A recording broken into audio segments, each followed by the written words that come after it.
Had a reader of my LinkedIn post ask a question, and I was about to start typing a response, but it's just way too long and involved to sit there and try and type it out. So I'm gonna try and do it in a video. I've been meaning to do a video on this topic for quite some time, so here it is. All right. So Tom Paracchio asked me, I've seen it often said that having a link in your post to an outside content like a YouTube video cuts down on your reach. I can say from my own experience that posts with just a photo usually do much better than those posts with a link to a YouTube video.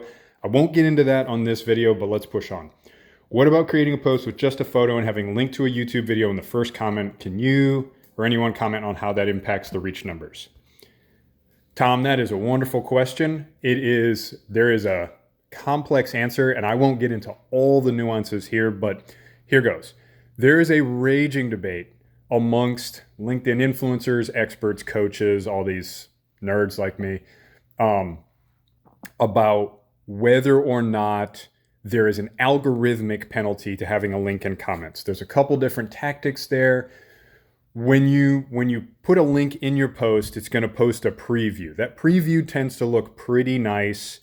And that's attractive because then your readers can click through the preview that's there and go straight to the video or your blog or whatever. LinkedIn doesn't like that because it takes users off the platform. Now, LinkedIn says publicly that there is no algorithmic penalty. There's no reach penalty to people clicking that link and going off the platform or for your post getting distribution. There's some debate as to whether this happens. What cannot be debated is, think about it, man. If you post a link, somebody scrolls down, they see that pretty link to your video, to your blog, or something like that. That looks cool. They click that link. Okay, what have they not done? They haven't reacted to your post. They're not clicking like because that's below the link, right? They're not commenting yet. All right. So what you've done is you've taken someone off of your post and you've sent them to YouTube, Twitter, the Medium blog, your landing site, which may have been your goal, but you may never get them back. So think about how often you click through a post to go to some other part of the interwebs. Do you then, if you enjoy that video or that blog or whatever, you usually comment there. You're not coming back off of YouTube onto LinkedIn usually to click like and say, hey, this was a great YouTube video talking about it on LinkedIn. Does that make sense? So there's just kind of a logical penalty there. The fact that you've taken your viewers of your post and they've given no feedback. Sorry about that. It's the perils of doing live recording, screen recording here, but that they've given no feedback to your post. Okay, so I believe there is still an algorithmic penalty on LinkedIn, and there's a whole lot of kind of nerdness going on with that.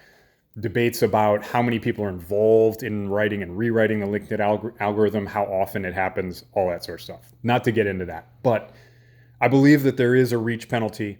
The significance of that reach penalty can be debated.